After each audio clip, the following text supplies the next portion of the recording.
আসসালামু আলাইকুম এভরিওয়ান, কি অবস্থা সবার? আশা করি সবাই অনেক ভালো আছেন। আমি মোহাম্মদ বনিয়ামিন, একজন ফার্স্ট ওয়েব ডেভেলপার। আর আজকে এটা আমাদের CSS3 26 নম্বর ভিডিও।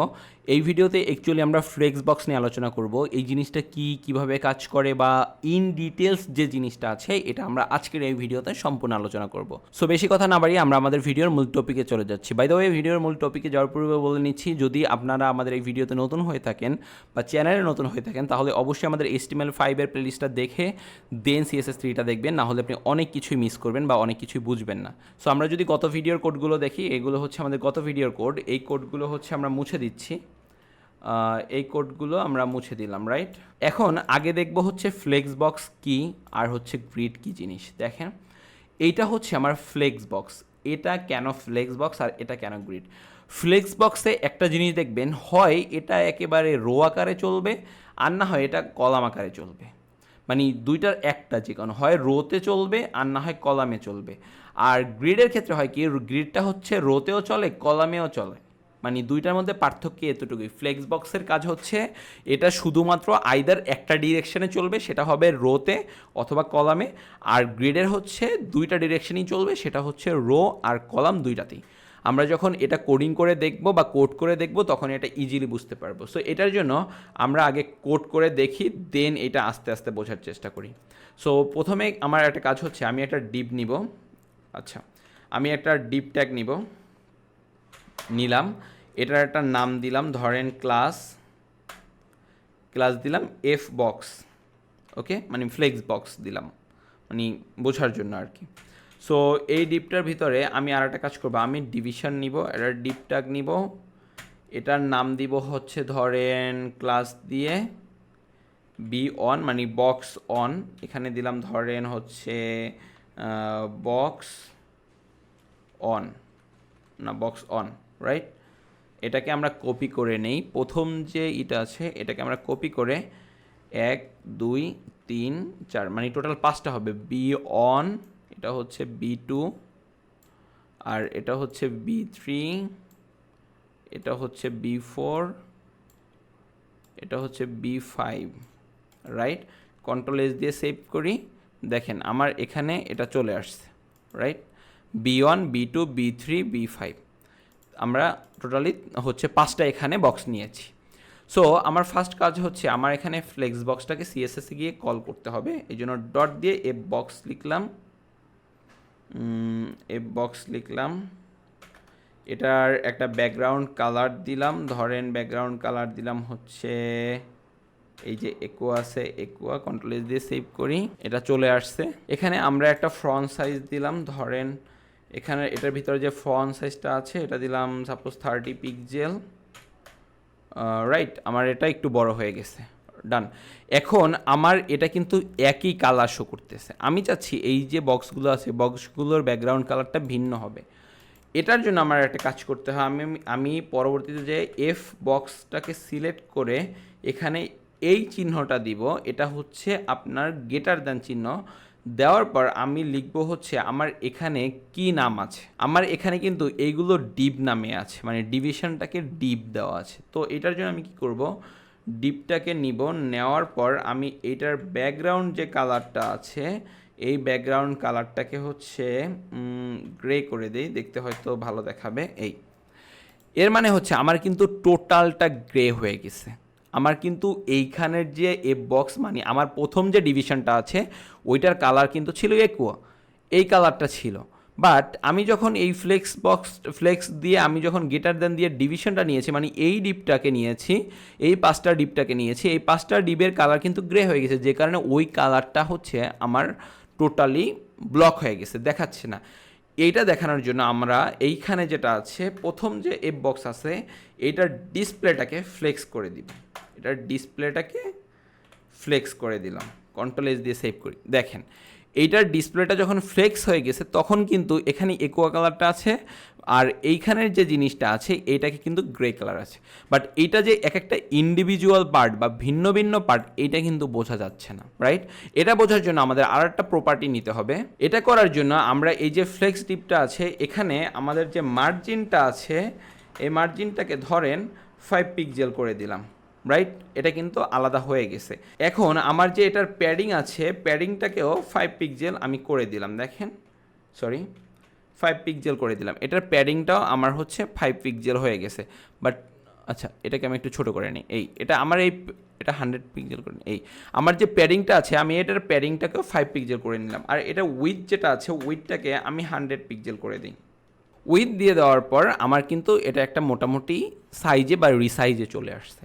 সো এখানে আরেকটা প্রবলেম কিন্তু আমরা ফেস করব, সেটা হচ্ছে যখন আমরা এটাকে একটু ছোট করব, দেখেন আমাদের ভ্যালুগুলো কিন্তু কেটে যাচ্ছে, রাইট। দেখেন এটা বাড়াইলে এটার ভ্যালুগুলো আমার এরকম দেখাচ্ছে, বা কমাইলে এটার যে ওই কালারটা আছে দেখেন ওইটা কিন্তু কেটে যাচ্ছে এখানে। সো এইটাকে আমি যদি, আচ্ছা এটা বোঝার জন্য আমার আর একটা কাজ করতে হবে, এই যে ডিপগুলো আছে এই ডিপগুলোকে কপি করে আরও কিছু নিয়ে নিতে হবে। দেখেন আমার যে ডিপগুলো আছে এই ডিপগুলো কিন্তু অনেকগুলো হয়ে গেছে। এটা যখন আমি এরকম চাপ দিব, টোটাল 8টা মানে 10টা ডিপের জায়গায় আমার কিন্তু এখানে মাত্র অল্প কয়েকটা ডিপ শো করতেছে, 1টা 2টা 3টা 4টা 5টা 6টা 7টা, বাকিগুলো এখানে কিন্তু কেটে গেছে। সো এই যে প্রবলেমটা আছে এটা কিন্তু আমার এই জিনিসটা কিন্তু রেসপন্সিভ হয় নাই। এই প্রবলেমটা সলভ করার জন্য আমার এখানে আরও কিছু প্রপার্টি ইউজ করতে হবে, যাতে হচ্ছে এই যে জিনিসটা আছে এটা রেসপন্সিভ হয়ে যখন এটা আমি ছোট করবে এই জিনিসগুলো নিচে নিচে চলে আসবে, যখন বড় করবে এই জিনিসগুলো পাশে পাশে চলে আসবে। এইভাবে আমরা আমাদের এই ওয়েবসাইটের ভ্যালুগুলো বা ওয়েবসাইটের এই জিনিসগুলোকে রেসপন্সিভ করতে পারি। এটা করার জন্য আমার যে প্রথম যে ডিভিশনটা আছে, এই ডিপগুলো, এই যে ক্লাস ডিপগুলো আছে এই ডিপগুলোর ভিতরে যে মানে মেইন যে ডিপটা আছে, মানে এই ডিপগুলো তো এই ডিপটার ভিতরে আছে। সো এই ডিপটা কি আমার এখানে চেঞ্জ করতে হবে। এই জন্য আমার একটা কাজ করতে হবে, সেটা হচ্ছে এখানে দেখেন ফ্লেক্স র্যাপ নামে একটা প্রপার্টি আছে। এই প্রপার্টিটাকে যদি আমরা নো র্যাপ করে দেই, কন্ট্রোল এস দিয়ে সেভ করি, এটা কিন্তু এরকমই কাজ করতেছে, রাইট। এই জিনিসটাকে আমরা যদি শুধু র্যাপ করে দেই, দেখেন কন্ট্রোল এস দিয়ে সেভ করি, এই দেখেন জিনিসটা কিন্তু এখন আমাদের রেসপন্সিবল হয়ে, আমি যতই নিচে নামাই এটা কিন্তু নিচে নিচে চলে আসছে, বা ছোট করলে, আবার এটা বড় করলে এটা পাশাপাশি চলে আসছে, রাইট। দেখেন আমরা চাইলে এই যে জিনিসটা আছে আমার এটা 1 থেকে 5 পর্যন্ত গেছে। আচ্ছা আমরা যদি এটাকে একটু চেঞ্জ করে নিই, 5 পর হবে এটা 6, এটা হবে 7, এটা হবে 8, এটা হবে, আচ্ছা এটা হবে 9, 9, আর এটা ধরেন 10। কন্ট্রোল এস দিয়ে সেভ করলাম। দেখেন আমাদের এখানে কি হয়েছে, 1 থেকে 10 পর্যন্ত আছে। আমরা চাচ্ছি যখন এটা আমরা এরকম ছোট করব এটা 10 থেকে 1 পর্যন্ত যাবে, মানে এটা রিভার্স হবে। এটা করার জন্য আমার একটা কাজ করতে হবে, এইটা যে একটা আছে ফ্লেক্স রেপ যেটা আছে ওইটাকে আমরা রেপ রিভার্স করে দিব। দেখেন রেপ রিভার্স করার পর এটা কিন্তু দেখেন ছোট হওয়ার পর এটা কিন্তু রিভার্স হয়ে গেছে। কেন বুঝতে পারছেন না, কারণ এখানে যে নামটা আছে নামটা আমরা চেঞ্জ করি নাই। এটা 5 পর হবে 6, এটা হবে 7, এটা হবে 8, এটা হবে 9, আর এটা হবে 10। কন্ট্রোল এস দিয়ে সেভ করি, দেখেন এটা কিন্তু রিভার্স হয়ে গেছে। এটা এখন 10 থেকে 9, 9 থেকে 8, 8 থেকে 7, 7 থেকে 6 এরকম করে হচ্ছে, রাইট। সো আরেকটা কাজ করতে পারি, এখানে আরেকটা প্রপার্টি যদি আমরা ইউজ করি সেটা হচ্ছে ফ্লেক্স, আচ্ছা ফ্লেক্স ডিরেকশন হবে, রাইট। ফ্লেক্স ডিরেকশন প্রথমটাই ফ্লেক্স ডিরেকশন। ফ্লেক্স ডিরেকশনটাকে যদি আমরা শুধু রো করে দেওয়ার পর দেখেন কন্ট্রোল এস দিয়ে সেভ করি, এটা রোতে কাজ করতেছে। আর এটা যদি আমরা কলাম করে দেই, শুধু এটা কলামে কাজ করতেছে। আচ্ছা এই রিভার্সটা আমরা অফ করে দিই, প্রথম যেটা আছে এই রিভার্সটা অফ করে দিলে বুঝতে সুবিধা হবে। আচ্ছা এই দেখেন এটা যখন আমরা ফ্লেক্স ডিরেকশনটাকে আমরা কলাম করে দিয়েছি, এটা কলাম হয়ে গেছে।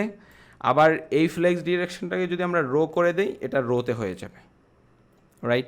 আমরা চাইলে এই যে ফ্লেক্স ডিরেকশনটা আছে এটাকে হচ্ছে রো রিভার্সও করতে পারি, কলাম রিভার্সও করতে পারি। রো রিভার্স করলে কন্ট্রোল এস দিয়ে সেভ করলে এটা রো রিভার্স হয়ে গেছে।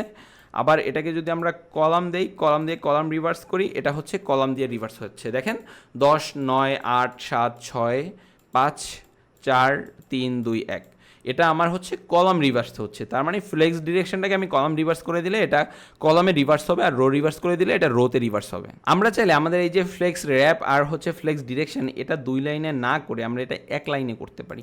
এটা করার জন্য আমাদের একটা কাজ করি, আমরা এই জিনিসটাকে কমেন্ট করে দিই, এই 2টা লাইনকে আমরা হচ্ছে কমেন্ট করে দিলাম। কমেন্ট করে দিয়ে আমরা এখানে যেটা আছে এটা হচ্ছে ফ্লেক্স ফ্লো লিখবো। দেখেন ফ্লেক্স ফ্লো, এইটাকে আমরা একটা কাজ করতে পারি। আমাদের এখানে আমরা প্রথম কি করেছি, প্রথম হচ্ছে র্যাপ, ডব্লু দিয়ে শুরু করে রেপ, আর এটার ডিরেকশন কি হবে, এটার ডিরেকশন হবে ধরেন কলাম। আচ্ছা কলাম না দিয়ে আমি এটার ডিরেকশন দিলাম রো। কন্ট্রোল এস দিয়ে সেভ করি, দেখেন এটা রোতে চলে আসছে, রাইট? মানে 2 লাইনের কাজ আমরা ফ্লেক্স ফ্লো দিয়ে 1 লাইনে করে ফেলেছি। আমরা এখানে আর একটা প্রপার্টি শিখবো, সেটা হচ্ছে জাস্টিফাই কন্টেন্ট, রাইট? আমি এটাকে একটু উপরে উঠে দেই। আমরা একটা প্রপার্টি শিখবো, সেটা হচ্ছে জাস্টিফাই কন্টেন্ট। জাস্টিফাই কন্টেন্টটা দিয়ে আমরা এখানে অনেকগুলো ভ্যালু পাবো। সেটা হতে পারে সেন্টার, সেটা হতে পারে এন্ড, সেটা হতে পারে ফ্লেক্স এন্ড, ফ্লেক্স স্টার্ট, এরকম কিন্তু আমরা এখানে অনেক ভ্যালু পেয়েছি। সো আমরা যদি এখানে এটাকে সেন্টার করে দিই, জাস্টিফাই কন্টেন্টটাকে, দেখবেন যে সবগুলো সেন্টারে চলে আসছে, রাইট? আমরা যদি এটাকে এন্ড করে দেই, এটা কিন্তু এন্ডে চলে যাবে। আবার এটাকে যদি আমরা স্টার্ট করে দেই, দেখেন স্টার্টে চলে যাবে। আবার হচ্ছে এইটাকে সেম জিনিসটাকে আমরা যদি হচ্ছে ধরেন এই স্পেস অ্যারাউন্ড দেই, এটা হচ্ছে স্পেস হয়ে যাবে, প্রত্যেকটার মাঝখানে স্পেস হয়ে যাবে। স্পেস অ্যারাউন্ডটাকে যদি আমরা চেঞ্জ করে এখানে ধরেন সাপোজ স্পেস বিটুইন দেই, প্রত্যেকটার মাঝখানে ভিন্ন ভিন্ন টাইপের মানে স্পেস চলে আসছে, রাইট? সো এইটা কিন্তু আমরা জাস্টিফাই কন্টেন্ট দিয়ে আমাদের যে কন্টেন্টগুলো আছে, এই একটা ডিভিশনের আন্ডারে যে কন্টেন্টগুলো আছে, এই যে 10টা কন্টেন্ট আছে, এই কন্টেন্ট 10টাকে আমরা জাস্টিফাই কন্টেন্ট দিয়ে নিজেদের মতো করে ওদের এক একটা স্পেসে নিয়ে যেতে পারবো, এক একটা পজিশনে নিয়ে যেতে পারবো। আমরা কিন্তু এখানে আরেকটা প্রপার্টি দেখেছি, যে সেটা হচ্ছে জাস্টিফাই কন্টেন্ট। সো আজকের এই ভিডিওতে অ্যাকচুয়ালি আমরা যে জিনিসটা দেখেছি, এটা হচ্ছে ফ্লেক্স। এটা দ্বারা আমরা আমাদের যে আইটেমগুলো আছে বা আমরা আমাদের যে নতুন নতুন কন্টেন্টগুলো আছে, ওই কন্টেন্টগুলোকে নিজেদের মতো করে সুন্দরভাবে সাজাতে পারবো। সেটা হতে পারে রোতে, সেটা হতে কলামে। সো আজকের এই ভিডিওতে ফ্লেক্স নিয়ে আমরা ইন ডিটেলস আলোচনা করেছি। আজকের এই ভিডিও এই পর্যন্তই। যদি ভিডিওটা ভালো লেগে থাকে অবশ্যই একটা লাইক দিবেন, কমেন্ট করবেন, শেয়ার করবেন। পাশাপাশি আমাদের ফেসবুক গ্রুপে জয়েন করে এই জিনিসগুলো আপনি প্র্যাকটিস করে ওইখানে আপলোড করবেন, যাতে আপনারটা দেখে নতুন কেউ নতুন কিছু শিখতে পারে। সো আজকের ভিডিও এই পর্যন্তই। Till then take care. আসসালামু আলাইকুম।